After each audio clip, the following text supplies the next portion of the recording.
Automotores Credicar, para su línea King Long, presenta En Vida.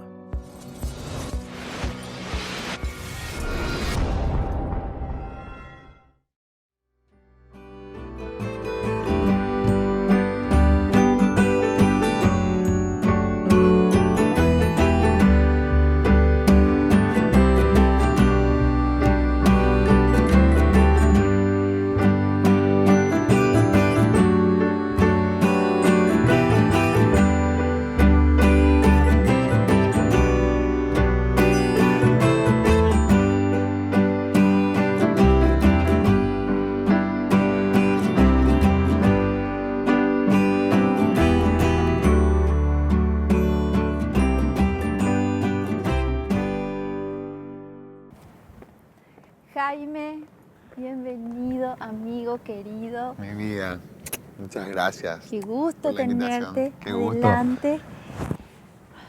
Bueno, estamos en otro programa más de En Vida. Hoy con un joven ícono del rock nacional, un amigo personal al que aprecio mucho, papá, esposo, compositor increíble, fundador de un grupo que ya tiene su lugar en la historia del rock paraguayo, que es Bohemia Urbana. Un gran ser humano, Jaime Sacha. Muchas gracias. Qué gusto, Dayana. Un placer venir a compartir en este rinconcito, este espacio del tiempo que tenemos para estar juntos y para hablar. Así mismo, Jaime, qué feliz estoy de que estés acá. Me traes todo ese aire de rock nacional, esos tiempos en que esa batalla que yo recuerdo con tanto cariño, esos ensayos en mi casa, sí, cuando íbamos a tocar juntos. Qué cosa fantástica. Y hoy tenerte acá y verte ya como un ícono, como un joven todavía, pero con tanto caminado, Jaime. Con un grupo como Bohemia Urbana que realmente, si nos vamos a la historia del rock nacional, Bohemia Urbana ya es un grupo que tiene su lugar. Y vos como compositor, con tantas canciones que hoy ya son parte de una generación que ya está creciendo escuchando rock, yendo a conciertos, desde volando un poco a ese tiempo que yo recuerdo en que costaba tanto que nos pasen en la radio. Costaba mucho. Mucho. Y hoy te veo acá tan pleno, tan grande, amigo querido, y estoy muy feliz. Vos sabes que de repente vos haces esa presentación y tal vez la gente no va a entender mucho, pero en mis comienzos, yo puedo decir como una anécdota así paralela a esto, creo que después de tanto nos volvemos a encontrar de esos comienzos en los que me iba a ensayar en tu casa y que Dayana me daba para mi pasaje para volver a casa. Hoy primera vez parece que te puedo decir con orgullo, ya lo logré, Dayana, ya me puedo ir. Así que me voy siempre recordando de la gente del comienzo y obviamente que estás en ese álbum de mi corazón. En esa vez que yo primera vez toqué en un Juan de Salazar, cantando contigo una canción, compartí esos ensayos primera vez también con esos músicos que Gabriel Colmán, Carlitos Sandoval, impresionante grupo, impresionante. Y me dio muchísimo gusto compartir aquella vez y qué lindo tener esta oportunidad de ahora hablar y mostrar también que las cosas de repente no suceden tal vez de la noche a la mañana, sino que tienen también su tiempo y que tal vez con un poquito de perseverancia y constancia se llega, ¿verdad? Así mismo. Bueno, yo te dije que te iba a dar permiso, querido amigo, de tener un rato el lente, pero ahora ya tenés que sacar. Me voy a quitar un rato mis lentes. Un rato, a veces ya. le he dicho a la gente, ¿por qué lo que no te quitas tu lente? Y porque soy de Zabal, le digo. Mentira. Sí. Jaime, y ese principio, ese momento, y en Camerinos estábamos hablando y me decías, haciendo números, hace 23 años que soy músico. Sí. Y si vos hoy me pudieras contar cuál fue ese día en el que tu corazón, tu alma, tu cuerpo dijo, soy músico? ¿Qué pasó? Vos sabés que yo tenía un amor genuino tenía con el bajo eléctrico. Ese era mi amor, mi acercamiento instrumental con la música. Canté siempre, pero nunca creí que iba a terminar siendo cantante. Yo cantaba como algo complementario. Y el bajo, yo siempre estuve muy apasionado con eso y tocaba como bajo la guitarra de mis hermanos, ¿verdad? Somos 5 hermanos, 3 mayores y el menor es Javi, ¿verdad? 5 hermanos. Y la guitarra de los mayores yo le dejaba sin cuerda porque estiraba para que suene como un bajo. Recuerdo que decidí un día cuando eso era más, me inclinaba más hacia el metal. Recuerdo una canción de Iron Maiden, decían los chicos, este es difícil en el bajo. Y yo digo, bueno, si es que yo llego a quitar esta canción, entonces yo soy bajista y ya puedo decir que soy. Y quité esa canción y me sentí ya confiado. Y me presenté para formar parte de una banda de músicos que tuve la suerte que me aceptaron, porque serían músicos de mi edad ahora, de casi 40 años, y yo ahí con 16 años llegando y diciendo, yo voy a tocar el bajo. Y tuve esa oportunidad en Cacupé, desde ahí creo que empezó, ya lo vi de una forma apasionada. Yo no creía que esto iba a ser un hobby. Yo le decía, le engañaba un poquito a mi abuela, a mi mamá le decía, sí, es un hobby, yo paralelamente voy a estudiar. Le Pero decía sí, que sí, era un hobby. siempre postergaba esa mentira inocente, ¿verdad? Y mi abuela llegó a ser mi cómplice, siempre digo, mi primer productor ejecutivo fue mi abuela, ña Lili. Y algo muy simpático. Ella no le gustaba el tema de dar dinero sin que yo haga nada. Entonces le dije, abuela, yo voy a Curpira y no le llame al señor ese que... Para mi primer concierto en Itaí, recuerdo que hice eso, me compré las cuerdas de mi bajo, me voy a tocar y yo nunca agarré el machete el día que tenía que tocar. Mis manos estaban tipo Freddy Krueger de duro que estaba. Y anécdotas así simpáticas tengo y que me hacen otra vez ubicarme en el lugar que estoy. A veces de repente creo que si alguien me pregunta por qué sonrío mucho es tal vez porque sé reírme de mí mismo y de las cosas que me sucedieron. Sé festejar las cosas más pequeñas. Aprendí a hacer trampa con la felicidad, siendo feliz con la felicidad ajena. Y las peores cosas que me pasaron, por suerte, hoy se convirtieron en las mejores anécdotas. Qué linda frase, hacer trampa con la felicidad y ser feliz con la felicidad ajena. Realmente es que sos un compositor, no puedo decir en este programa explícitamente así, pero increíble realmente, porque lográs conectar de una manera de repente simple pero tan nuestra y con metáforas tan especiales, nuestro Paraguay, Bueno. que era lo que también te quise transmitir en la carta que te escribí. Hermosa carta, gracias. Que tus letras tienen tanto de nuestro Paraguay que a través de tu alma de compositor lográs que podamos vernos, que podamos reflejarnos. Y estás dejando esto como canciones para la historia. Y realmente, ahora que me tiraste esa frase, entiendo que te sale solito. Sí. Vos sabés que fue un leitmotiv, fue algo que aprendí también de muchos músicos, ¿verdad? Yo decía, ay, no, mira, no, salió mal esta prueba, tal cosa. Y rescato eso de varios músicos de los que pude estar rodeado, ¿verdad? Y músicos, digo, siempre tengo que recordarle a la gente que escuchaba, me dicen a veces, y yo le digo, mira, yo te voy a mentir si te digo que mi abuela escuchaba Black Sabbath o mi mamá escuchaba Sepultura, ¿verdad? Mentira. En casa se escuchaba folclore o música tropical, era la banda sonora de mi infancia. Sin embargo, cuando le escuché por primera vez a Elvis, creo que ahí cambió todo, ¿verdad? En casa todas las cacerolas se convirtieron en tambores, la escoba, en imitación de guitarra. Así que yo digo siempre, la banda sonora de mi infancia es la música tropical, la música folclórica paraguaya, y lo que yo elegí por convicción fue el rock. Y me sirvió muchísimo para ese primer amor con la música, para verle a la música, al rock como una actitud, como que no es solamente tocar y bajarse del escenario. Y con esa misma actitud hoy en día tratar de plantear la música latina o la música folclórica paraguaya son las herramientas que me dieron. Y vos empezaste con las cacerolas, Elvis, con esa banda sonora de tu infancia. Sí.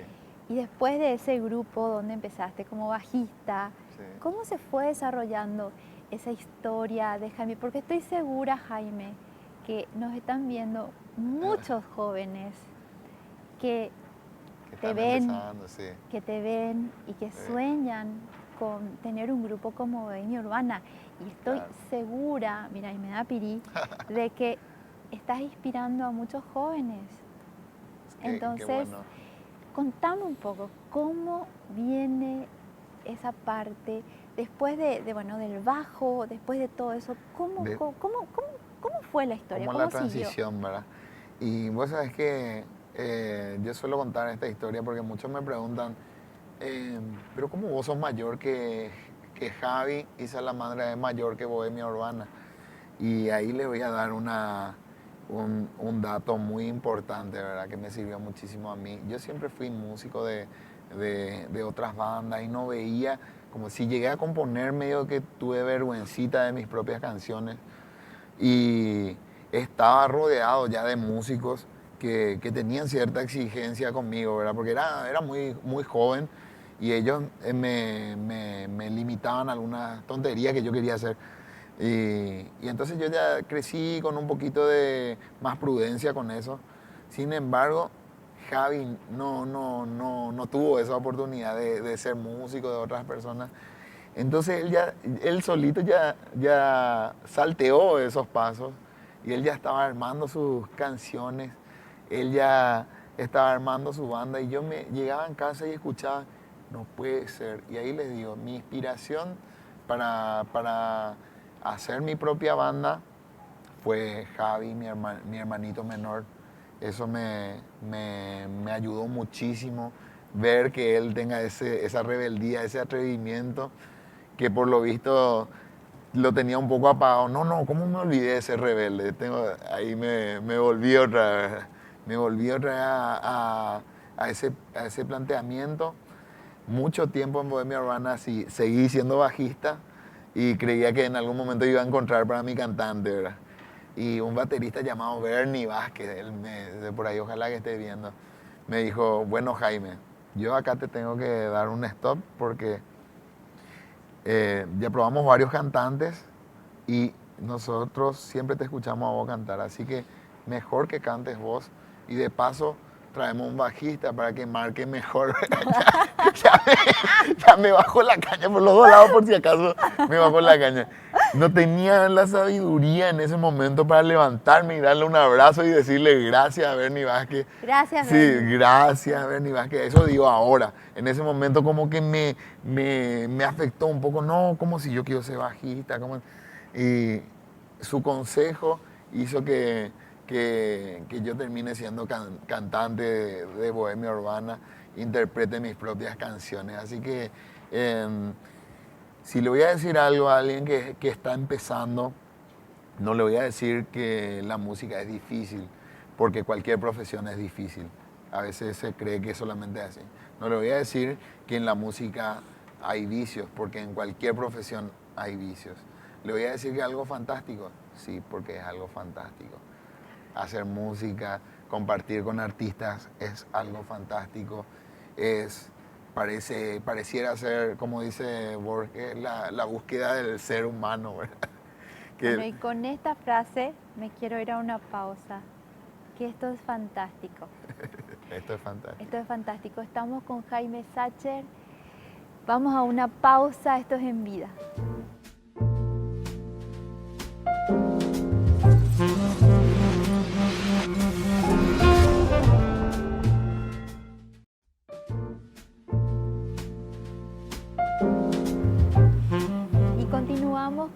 que es En Vida, con nuestro querido Jaime Sacher. Y me hablabas de esa admiración, ese respeto a tu hermano menor y qué hermosa experiencia de vida estás transmitiendo, Jaime.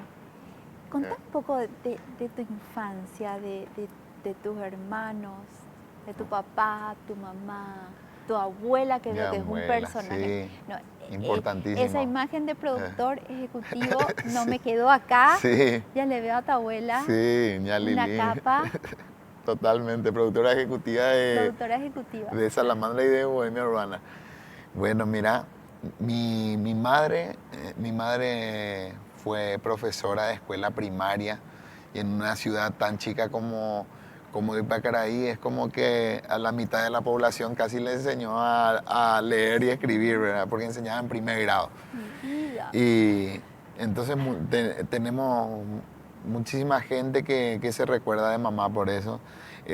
Por el lado de papá es plomero, que con el tiempo se fue trabajando cada vez menos, ¿verdad? Pero en aquella época se iba muy temprano, ya ni le veíamos y de a la noche le recibíamos.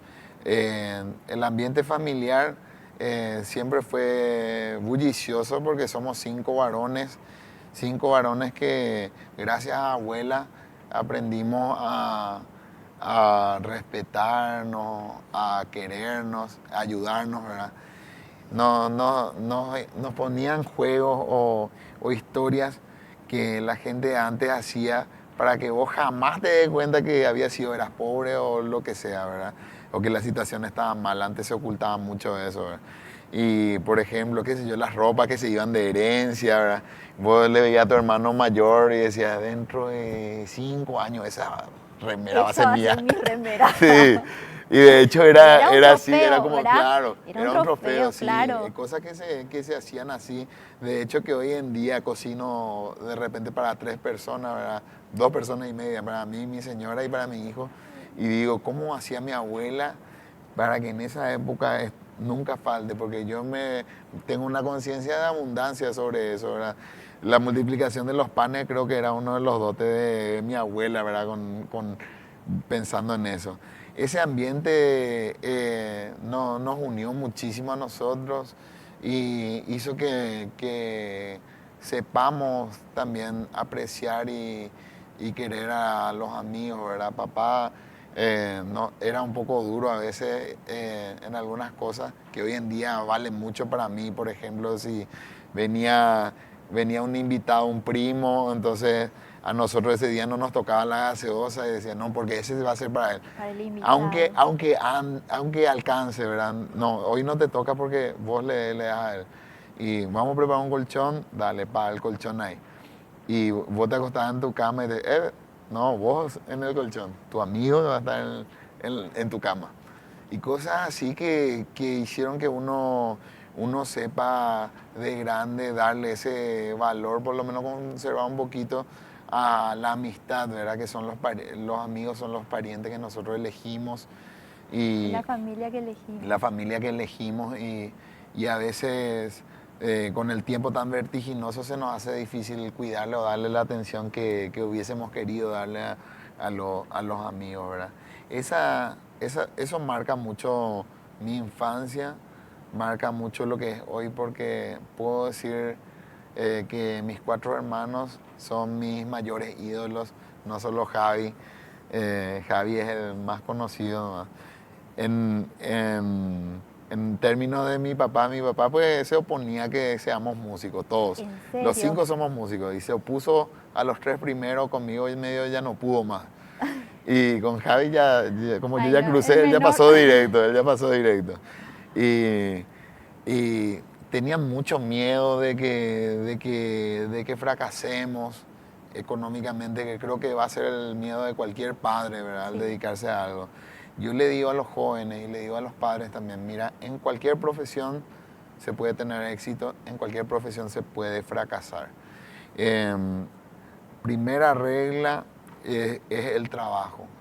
Uno tiene que trabajar muchísimo en eso que le gusta para tener una oportunidad de triunfar, ¿verdad? al no... Estar preparado para la claro, oportunidad, ¿verdad?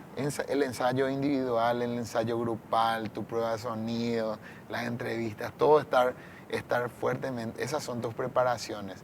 Eso no garantiza que tengas éxito, pero el no trabajar sí te garantiza el fracaso, ¿verdad? Eso es lo que de repente sí le puedo decir a la gente, ¿verdad?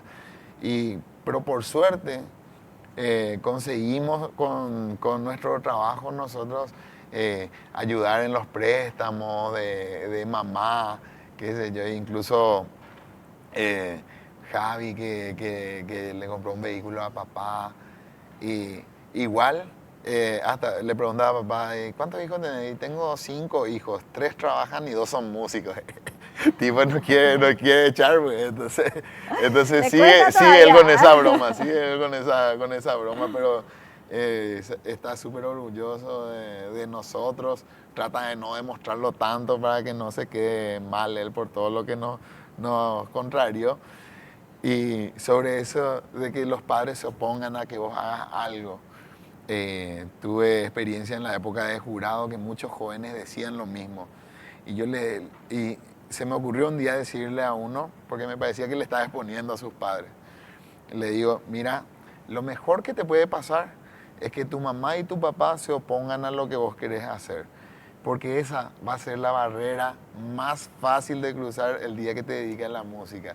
Lo difícil va a ser tratar de juntar gente en un boliche, tratar de vender entradas, tratar de conservar tus músicos. Así que creo que una preparación extraordinaria es el tratar de convencerle a tus padres, tratar de darle esa tranquilidad. Yo creo que si logras convencerle a ellos, tranquilizarle a ellos, vas a poder transmitir mucho más al público. Realmente sí, Jaime. Y esa batalla, porque yo siempre hablo de batalla y no puedo evitar hablar de esa manera, porque conozco desde adentro el mundo de la música, aunque hoy estoy un poco alejada, pero conozco y ese tiempo, como vos me decís, de ir a los ensayos, de tocar con alguien como invitado, de pisar un primer escenario. Totalmente. Detrás de todo eso, uno como intérprete lo puede hacer, pero vos sos cantautor. Sí. ¿De dónde nacen tus canciones? ¿De dónde nace ese genio creativo que tiene canciones tan particulares, pero que quedaron así fuerte en nuestra historia, en nuestro rock nacional? Mira, viene de la memoria, viene de las experiencias. Creo que me volví un buen narrador y cantador de historias. Siempre quise darle un lugar a cosas que parece que no tenían tanto espacio, ¿verdad? Y entonces, cuando tuve la oportunidad de que esto se pueda hacer música, empezó a surgir ese genio y creo que fui impulsado obviamente por gente como vos, que en un descanso de ensayo yo tocaba una canción y me decían, qué fantástico y esto tal. Y yo medio creía que eran canciones en broma. Yo así empecé Bohemia Urbana porque mi proyecto de Bohemia Urbana era un proyecto de rock, netamente de rock. Pero cuando a mí me invitaban solo en un festival, a beneficio, sea lo que sea, a veces me iba llegando con músicos de música tropical, a veces me iba llegando con músicos folcloristas y era algo simpático. Y llegaba el día del concierto y me decían, Jaime, pero no hiciste tal cosa. Y dice, pero eso hice broma. No, eso tenés que hacer, porque yo hacía algo aflamencado para reírme, ¿verdad? Como algo simpático. Hacía una polka como algo simpático. Recordemos que no era tan cool la polka en esa época, o no era tan cool hablar en guaraní. Y yo ya tocaba polka y cantaba en guaraní. Y de repente que se abra esa brecha, que tuve esa suerte de que aparecieron grupos como La Secreta, que abrieron un portal gigantesco donde la gente empezó a reconocer la música paraguaya desde el rock. Y yo siempre menciono a La Secreta por eso, porque fue un fenómeno demasiado lindo que vivimos de esa increíble, época que empezamos. Así que creo que de ahí nazco como un compositor, agarro esa oportunidad de plasmar en una letra, de ponerle melodía a alguna situación. Bueno, nos vamos a una pausa. Volvemos enseguida. Estamos con Jaime Sacher y su genio creativo.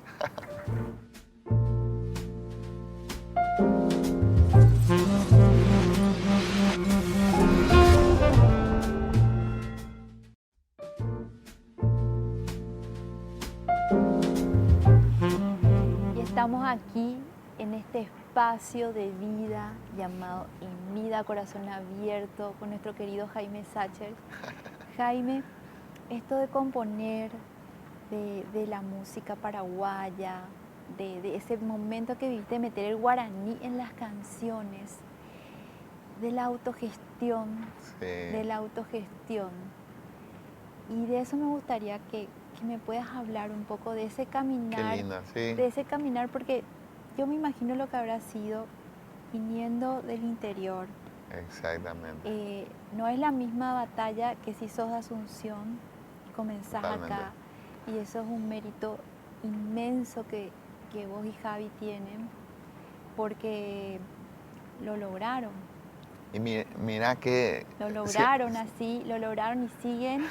Y hay para muchos. Ya Yo salimos siento afuera. Ya. Nos costaba llegar a Asunción y ahora llegamos a lugares del mundo que nunca nos hubiésemos imaginado, ¿verdad? En primer lugar, suelo decir, antes decían, con esa guitarra lo único que vas a conseguir es un vago y no le defraudé porque fui bien vago, recorrí el mundo ya con esa guitarrita. Y por el otro lado tenemos algo muy simpático. Te digo otra vez, la ciudad de donde somos, que es Pacaraí, es como el patio grande de una sola casa. Más todavía en nuestra época que habían pocas redes sociales. Las redes sociales se hacían físicamente, ¿verdad? Tenías que estar en un lugar para relacionarte.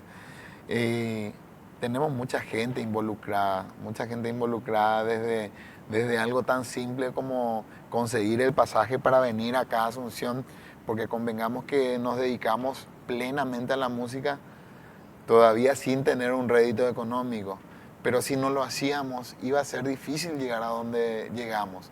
Nosotros nos dedicamos de pleno a eso, no estudiábamos otra cosa, no trabajábamos en otra cosa, plenamente nos dedicábamos a la música. Y sabíamos que igual así podíamos fallar, imagínate si no lo hacíamos.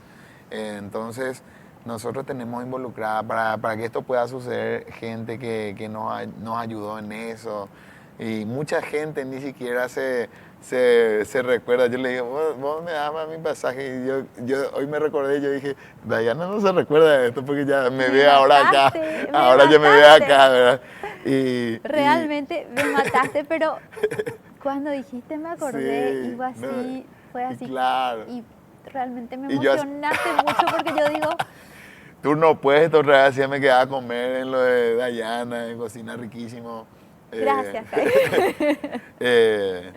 Y vivimos ahí ese momento y sentía qué lindo era estar en tu casa y sentir que valía lo que yo hacía, ¿verdad? Todavía cuando no éramos muy conocidos, estábamos empezando esto que vos dijiste justamente, que es lo de la autogestión, que fue algo que ayudó muchísimo también, porque a nosotros nadie nos llamó, no había un mercado para esto, entonces nosotros nos metimos de colado y nosotros inventamos un mercado, porque no había un lugar en donde se tocaba.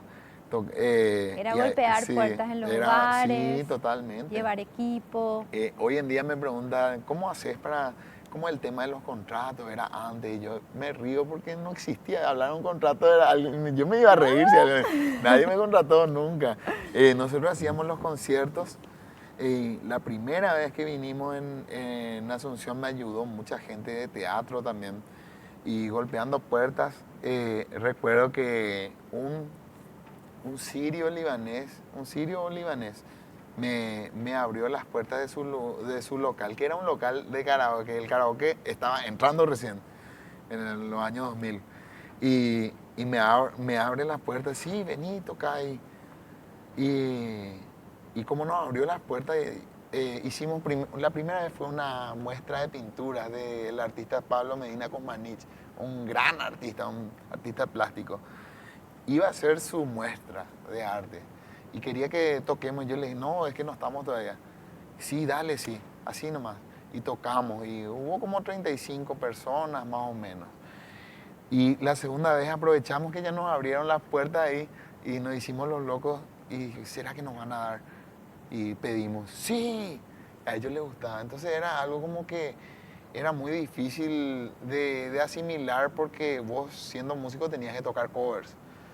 Y ese es otro tema.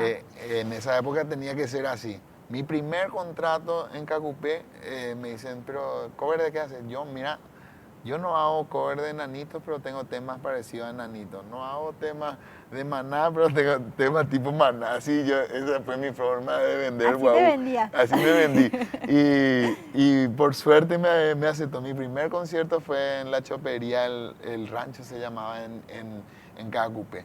Esto que sucedió en Asunción después de 2 años de empezar Bohemia. Y bueno, en la segunda vez tuvimos ya 70, 80 personas, fue algo fabuloso ya. El tercer concierto nunca nos vamos a olvidar, porque el tercer concierto de Bohemia Urbana nos preparamos, hicimos la prueba de sonido, nos fuimos a bañarnos, a ponernos churros. Cuando llegamos al lugar del concierto, había algo así como 300 personas, 350, muchísima gente. Y nosotros estábamos todos asustados. Decíamos, che, ¿qué pasó acá? ¿Será que no creen que va a tocar Dogma? Porque Dogma era el que llevaba mucha gente en un lugar, era un fenómeno. Y nosotros, ¿será que no creen que toca Dogma? Porque no sé qué no. Y no sabíamos por qué era lo que sucedía. Y tocamos y fue fantástico. Y la comunicación fue de boca en boca. De boca en boca recomendaron y así llegó la gente. Ese primer concierto nosotros anotamos los números de línea baja de quien quería que le avisemos cuando tocamos la próxima vez. Ay, qué linda anécdota, por Dios. Y te cuento otra cosa, un pequeño detalle. Había muchísimas chicas y que ese día dijeron que les gustó porque cuando había un concierto de rock hacíamos en lugares tan... con poquísimo presupuesto y los baños eran feos. Entonces, ese detalle nos pasaron nosotros en los primeros conciertos. Si a un lugar nos abría, nos prestaba, nosotros cuidábamos esos detalles. Nosotros cobrábamos la entrada, vendíamos gaseosa, cerveza, pancho, hamburguesa. O sea, todo el negocio toda era de la nosotros, logística todo era, para montar sí, el espacio para lo que iba a sí, ser el concierto. Claro. Y mira, es como que estoy viendo aprendimos todo. el negocio. Claro, pero era montar la logística, Sí. era crear ese mercado, Claro, toda una logística. crear los espacios, Sí. ¿verdad? Y lo de la radio, Y lo de la radio... ¿cómo fue esa experiencia? Fue una locura. La primera persona que pasó una canción de Bohemia Urbana fue Nicodemo Espinosa, el dibujante. Tenía un programa que se llamaba Pomberopú. Sí. Y bueno, nosotros no podíamos creer que el Señor aceptara que nosotros llegáramos nomás. Era difícil asimilar eso. Llegamos, no solo nos aceptó, siéntese y vamos a hablar. Y nos quedamos así todo duros, ¿cómo vamos a hacer, verdad? Para hablar, porque no superaba la situación. Recuerdo que el productor fue Willy Chávez y nos fuimos llegando con un tema ahí. El tema se pasa, nosotros le contamos a la gente en nuestra ciudad que se iba a pasar y era en una radio AM. Y se pasa el tema y como te dije, papá no se oponía a que seamos músicos, pero papá escuchó todo el programa.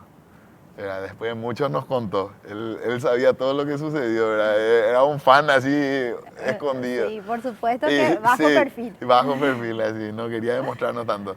Y bueno, ese día se pasa nuestra canción Y en Epacaraí la ruta pasa sobre la vía del tren y en ese cruce entre la vía y la ruta está una casillita que se abría las 24 horas, que se vendía verdura, fruta, caña, cerveza, ¿verdad? Entonces el señor de ahí nos dijo, cada vez que se pase, yo le regalo 2 cervezas. Y nosotros festejando, no sé, un grámico es poco para lo que eran esas 2 cervezas, por la razón por la que recibimos. Te ve, hoy te ve, y tan fuerte ya y tan presente en el rock nacional, que valoro tanto que te brillen los ojos con una experiencia como esa. Sí, por favor, no. Eso no tiene precio, eso es irrecuperable y es único. Sí, no. Esa primera vez en la radio es... Totalmente. Fue algo fantástico, algo que uno no podía llegar a creer. Y bueno, también fue mucho otra persona que tengo que mencionarle. Es Michi Oliva, el finado, porque recuerdo que él, gracias a que él me rechazó como 6 veces, él me decía, no, esto no. Me dijo un día, mira, pibe, no vaya a grabar 10 canciones mal. Graba una, pero graba bien. Y vos sabés que me tuve que ir a decirle a Michi, mira que hiciste mi carrera radial, porque ahí me puse las pilas, porque uno tiene la oportunidad de entrar en el estudio de grabación y cree que tiene que dejar su legado para la humanidad y quiere la mayor cantidad posible, ¿verdad? Y no se llegaba a una calidad bien óptima por los pocos recursos, ¿verdad? Entonces, gracias a esa exigencia, así llegué, qué loco, me aceptó Nicodemos, pasó la canción. Y yo cuando llego de nuevo en la radio donde estaba Michi, bueno, esto sí, me dice. Y no solo eso, sino que llegó a ser una canción del verano, se pasó muchísimo. Sí. Esa canción se llama Ni Ahí. Y después venía Ombo. Ombo es un himno. Un himno. Hasta hoy día Ombo terminamos los conciertos con esa canción. Es un himno y yo estoy segura que va a seguir siendo, y te voy a decir algo, estoy segura que cuando tu hijo sea grande va a seguir siendo un tema ya de los que se terminan los casamientos, de los que, porque sí, porque lo lograste con ese tema. Ese tema es un himno. Es un himno, Bueno, sí. recordando este tema que es maravilloso, histórico, nos vamos a una pausa. Esto es En Vida y se me hizo corto el programa. Jaime Sacher. Porque da gusto.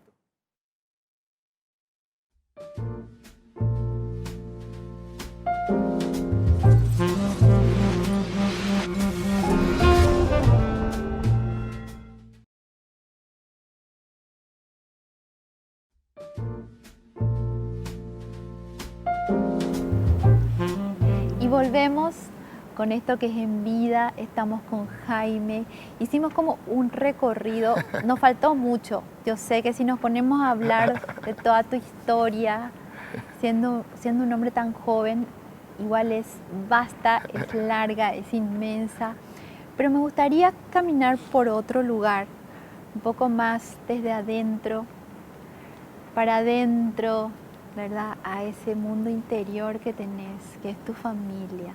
Sí. Porque te veo como un papá que cuando estás con tu bebé, con tu hijo, con tu señora, que nos tocó hace poco encontrarnos en un evento, y se te ve feliz, se te ve cuidándole a tu hijo, saliendo afuera, jugar con él. Te sigo siempre por las redes, compañero de tu hijo, y él está contigo en todos lados. Totalmente, ¿no? Jaime, ¿qué te imaginaste el rockero ese de Bohemia Urbana? Del bar donde se vendían los panchos y las hamburguesas y se cuidaba el baño y se cobraba la entrada, a ese papá y ese hombre que hoy sos? Vos sabés que si me pusiera en ese lugar de los comienzos, de tanta incertidumbre, no sé creo que el susto hubiese sido más grande, ¿verdad? Ahora este susto que me viene cuando me entero un susto de felicidad. Yo, ¿qué voy a hacer ahora con tanta felicidad? Imagínate, voy a tener un amigo que voy a conocer desde que nace. Y no, yo por suerte llegué a este punto, al punto de ser padre con la conciencia bien desarrollada, ¿verdad? La espalda un poco cuesta, ¿verdad? Por eso no es tan recomendable de grande ser papá. Pueden ser un poco más joven para tener su hijo si quieren, muchachos, porque... No, duele pues, la... este de acá sí, duele, este de acá yo duele. le hinchaba a mi señora, le decía, mira que mi papá tuvo 5 hijos y yo le quiero superar por uno. Y me dice ella, me hace un retruco, me dice, mira, tu papá tuvo sus 5 hijos antes de los 40, vos tuviste el primero a los 40. Así que así es difícil. Y no, pero es algo fantástico, es verle a un ser humano que le toca ser alguien que te va a ver a vos como un reflejo. Es una responsabilidad grandiosa y genial. Grandiosa es la responsabilidad y grandioso es el amor que uno puede llegar a sentir, ¿verdad? Creo que a partir de ahí muchísimas cosas cambian. Cambia tu mirada al mundo. Sí, uno dice que siempre escuché que el niño llega con el pan bajo el brazo. Y yo le encontré el sentido a esa metáfora porque dije, mira, ahora hay tal cosa para hacer. Dale, vamos a hacer. Tipo, lo que sucede cuando llega un hijo parece que perdiste todos los miedos y te da una fuerza gigantesca que si uno tiene la oportunidad la tiene que usar para uno. Si tiene esa oportunidad de unir esa fuerza que te da el amor de tener un hijo, usarlo para crecer también. Es una oportunidad fantástica para crecer y aprender de ellos también, porque uno puede mirar en ellos y vuelve a aprender. Qué sé yo, le veo a mi hijo, nos vamos a un patio de comida o a un restaurante y él quiere ser un mozo, él quiere ser un limpiador, le encanta cuando ve eso, le parece, algún día quiere llegar a estirar el carrito. Entonces digo, no, este está viviendo de la manera más pura. Y nosotros los grandes nomás ya nos olvidamos de eso.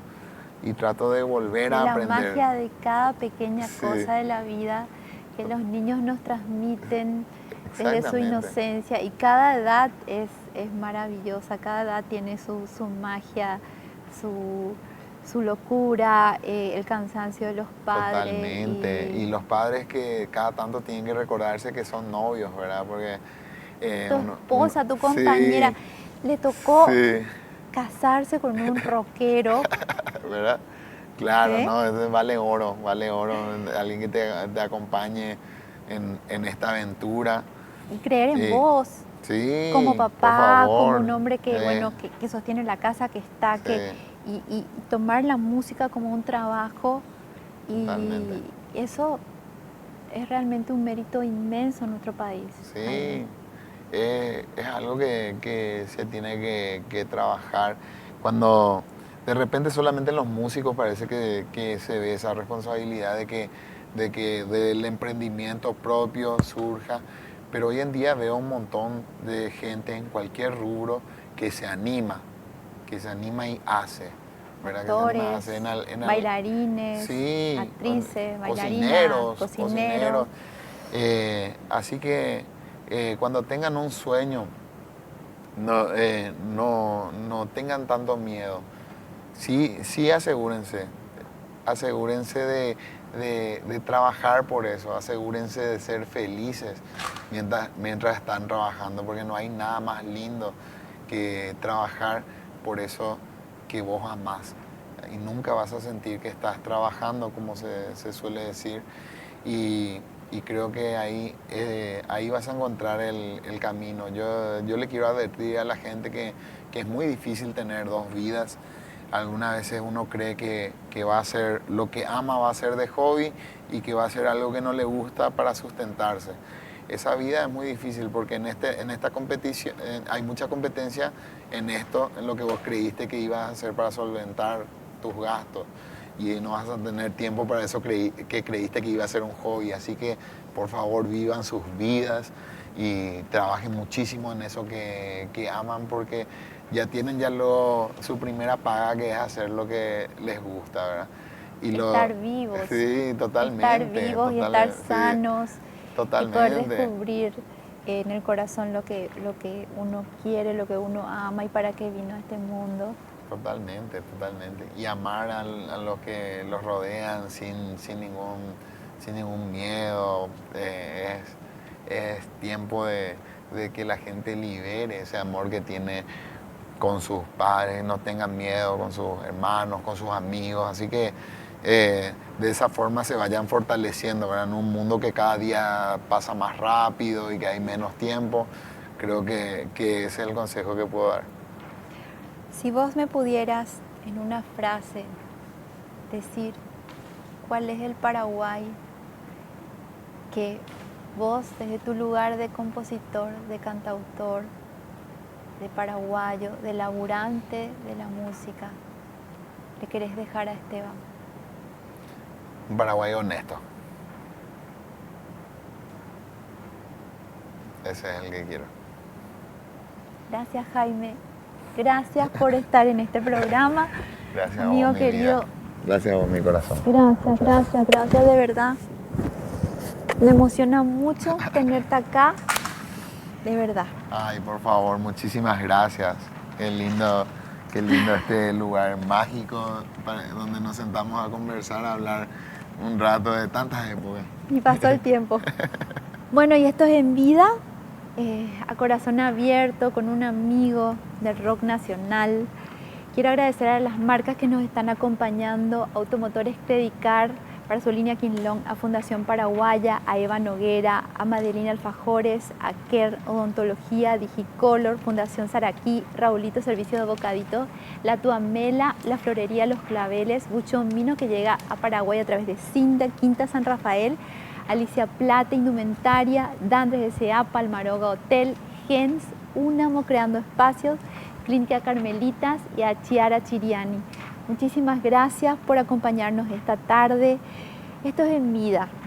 Queremos dejar historias de vida y hoy la de Jaime Sacher nos llenó el corazón de eso fuerte que dejó nuestra historia, el rock paraguayo. Nos vemos el próximo domingo.